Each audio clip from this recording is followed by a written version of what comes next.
En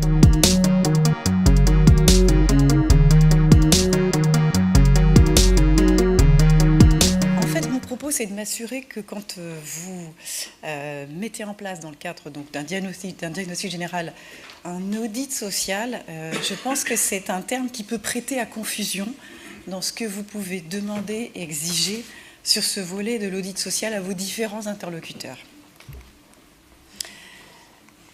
Donc rapidement les enjeux, bien sûr, il s'agit pour vous d'évaluer le risque social sous différents volets, risque juridique, risque sur le plan comptable, sur l'aspect des comptes sociaux, mais il s'agit aussi pour vous, comme l'ont dit tout à fait justement mes confrères, aussi d'avoir une meilleure visibilité sur quel est le potentiel humain, voilà, avec lequel demain vous êtes susceptible de travailler. Et sur cette partie-là, je ne suis pas certaine que quand vous demandez un audit social, voilà, vous soyez bien entendu ou bien pris en compte par rapport aux différents interlocuteurs avec lesquels vous travaillez. Je pense que sur la partie d'audit de conformité à la législation du travail, en général, ce volet-là, il est plutôt, j'imagine, bien établi. Vous êtes entouré soit d'un expert comptable, soit d'un avocat en droit social qui sait vous dire, et ça c'est important, c'est un socle fondamental, est-ce que voilà, la convention collective est adéquate par rapport à l'activité? Est-ce que les contrats de travail effectivement sont à peu près au clair? Ou en tout cas, eux, ils vont vous identifier aussi certaines clauses qui peuvent vous mettre en risque. Bref, identifier un certain nombre de risques sociaux, légaux qui sont importants. Est-ce que, voilà, tout simplement, les règlements sur le plan de l'URSSAF et autres sont faits? Est-ce qu'il y a des injonctions de l'inspecteur du travail qui sont prises en compte? Je pense qu'en général, sur ce volet-là, vous êtes plutôt bien entouré. L'audit social prête à confusion parce que dans le terme, il y a social. Une fois qu'on vous a dit que votre entité, que votre cible, que votre petite PME, que votre TPE était conforme à la législation, j'ai envie de vous dire oui, et alors ? C'est pas forcément à partir de là que vous allez pouvoir avoir finalement ce qui vous intéresse, vous, en deuxième volet, en deuxième étage de la fusée. Et c'est plutôt ce volet-là qui nous intéresse aujourd'hui. Ce qui vous intéresse, et on n'a pas cessé de le dire depuis ce soir, quel est le potentiel de vos équipes? Quels sont les niveaux de formation? Est-ce qu'il y a eu de la formation continue? Quelles sont les modalités de travail? Quel est l'équilibre dans les relations de travail qui a été construit? Et ça, c'est toute une histoire qui s'est construite entre les équipes, avec le cédant, qu'on va essayer aussi d'approcher, pour voir aussi quelles sont nos marges de manœuvre, quelles sont les failles, quels sont les potentiels, tout simplement. Ça va aussi vous éclairer sur quelles vont être aussi vos marges de manœuvre très rapidement, si vous décidez déjà d'y aller ou pas, et si vous y allez aussi, quelles vont être vos marges de manœuvre. Il y a des choses qu'on va pouvoir changer rapidement dans ces relations de travail, où il y a tout un équilibre qui s'est établi, avec des choses parfois qui viennent heurter aussi nos modes de fonctionnement. Je pense à ma petite entreprise de pose de fenêtres, dont je vais vous parler tout à l'heure avec 2 petites études de cas. Voilà, ce sont des équipes le vendredi midi qui ne travaillent pas. Ça peut surprendre. Mais le fait qu'on ne travaille pas le vendredi midi, si on prend juste ce petit étage de la relation de travail, ça vient s'inscrire dans tout un équilibre de travail qui fonctionne très bien. Donc voilà, il y a tout un tas d'équilibres aussi qui nous intéresse de comprendre avant d'aller questionner, bousculer ce qui s'est écrit. Alors, très précisément, quand on fait un audit social, donc au sens vraiment social, au sens plutôt ressources humaines, évidemment, on va aller voir la convention collective, je passe vite, ça ne vous fait pas rêver, mais ça a quand même un impact sur les niveaux de minima salariaux et sur les indemnités de licenciement. Les contrats de travail, important bien sûr, on va s'y attarder, et quand on dit regarder les contrats de travail, c'est vraiment, à mon sens, c'est aller chercher le dossier du personnel. Le bon vieux dossier du personnel. Il faut qu'on soit en capacité d'aller investiguer ce qu'il existe. On peut retrouver un CV, on peut retrouver des certificats de formation, on peut retrouver des arrêts maladie, on peut retrouver des certificats de concubinage qui nous font découvrir des liens de parenté qu'on ne nous a pas forcément dit. On peut découvrir des choses intéressantes. Bien évidemment, dans le contrat de travail, c'est les clauses particulières aussi qui vont nous intéresser. On vous a présenté un organigramme, une équipe au travail, on ne vous avait pas forcément dit qui était à temps partiel. on ne vous a pas forcément explicité, comment dirais-je, surtout la durée du travail. On a beaucoup de contentieux sur ces sujets-là, des récupérations d'heures supplémentaires, voilà, avec des remontées, des historiques à 5 ans. On peut avoir aussi des soucis, et je pense notamment aux équipes commerciales, sur tout ce qui est clause, alors clause de non-concurrence, mais surtout aussi, comment dirais-je, modalité de calcul de la part variable. Est-ce qu'on a un avenant qui a été mis en place chaque année? Est-ce que les territoires géographiques sont bien calés? Etc., etc. Le registre unique du personnel, ça ne vous fait pas rêver non plus, je veux bien l'entendre, mais ça nous permet aussi de croiser entre les bulletins de salaire, le registre du personnel, les équipes qui sont présentes. Voilà, tout simplement aussi, est-ce que tout le monde est déclaré? Est-ce qu'il y a des gens qui sont là ou pas là? Vous avez un organigramme, est-ce que les gens sont au travail? Est-ce que les gens voilà, sont tout simplement aussi en capacité de travailler, hein? Est-ce qu'il n'y a pas des inaptitudes, etc. Ça, c'est important. Bien évidemment aussi, on va s'attarder au bulletin de salaire. Alors, votre expert comptable le fait très bien, hein, l'examen de cette partie des comptes sociaux. C'est intéressant aussi qu'on aille visiter de façon aussi très très fine un historique de bulletin de salaire, parce qu'on va décoder plein de choses. On va décoder les pratiques en termes de déploiement de primes, hein, sur des activités.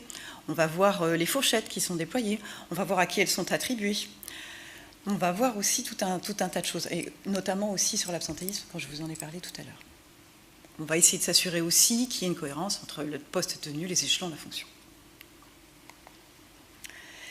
Sur le volet aussi gestion des compétences, il va falloir là aussi souvent investiguer, hein, essayer finalement de reconstituer un tableau de bord ressources humaines que les petites entités n'ont pas, hein, tout simplement, voilà, l'ancienneté moyenne, l'âge des équipes, leur formation d'origine. Si vous avez des évolutions importantes à conduire, hein, si vous êtes dans des marchés, il va falloir innover. Est-ce que vos équipes ont la capacité à accompagner ces changements? Est-ce qu'elles ont été formées tout au long de cette vie professionnelle? Quelle est la marche à franchir? Est-ce que c'est faisable avec les équipes qui vont être celles de demain? Un volet aussi, alors suivant la taille de votre entité aussi, représentants du personnel. Est-ce qu'on a des représentants du personnel? À partir de 11, on est censé en avoir. Est-ce qu'on a des salariés protégés? Si vous envisagez de modifier les équipes, c'est important d'identifier aussi que vous aurez aussi des éléments administratifs, juridiques à baliser, si vous avez à gérer des équipes qui sont représentants du personnel.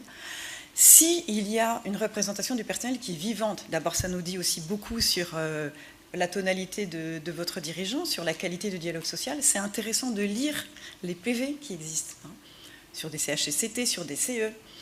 C'est comme ça que dans une entreprise dont je vous reparlerai tout de suite après, j'ai découvert qu'il y avait un petit chapitre qui indiquait que l'entreprise s'était engagée à verser 14 000 € par an aux équipes sous couvert d'une parité avec une autre entité. Bon, c'est intéressant de le savoir.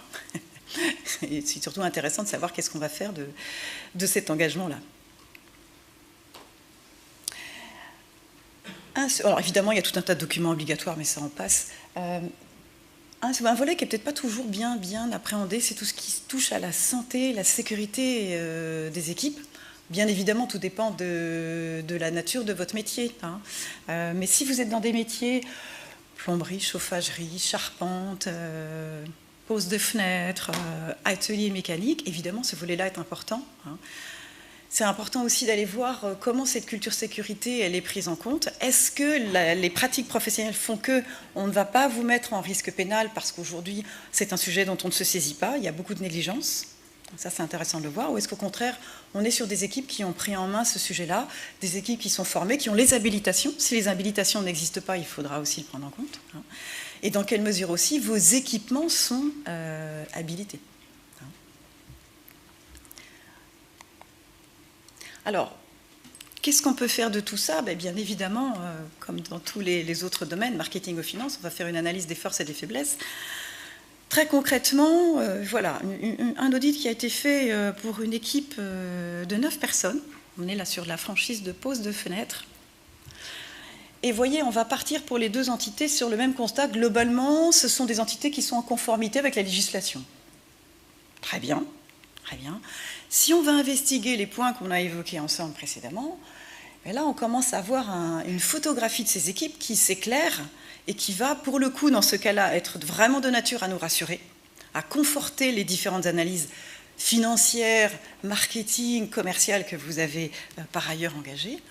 Et sur ces structures, très clairement, on avait une équipe engagée, pas de turnover, pas d'absentéisme, pas d'accident du travail, une équipe au travail, une équipe en capacité, une équipe engagée, qui non seulement ne s'abîme pas au travail, mais a envie d'être présente et d'engager son professionnalisme pour que ça fonctionne. Une solide formation au métier initial, parfaitement en phase avec ce qui est attendu dans le métier, pour aujourd'hui et pour demain.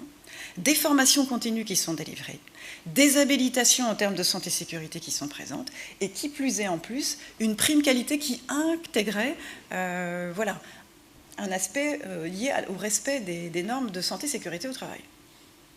Remarquable. Qui plus est, une entreprise toute petite qui avait également fait ses entretiens professionnels. Exemplaire, tout simplement exemplaire. Et cette petite structure, effectivement, absolument saine. Tous les autres indicateurs étaient ouverts.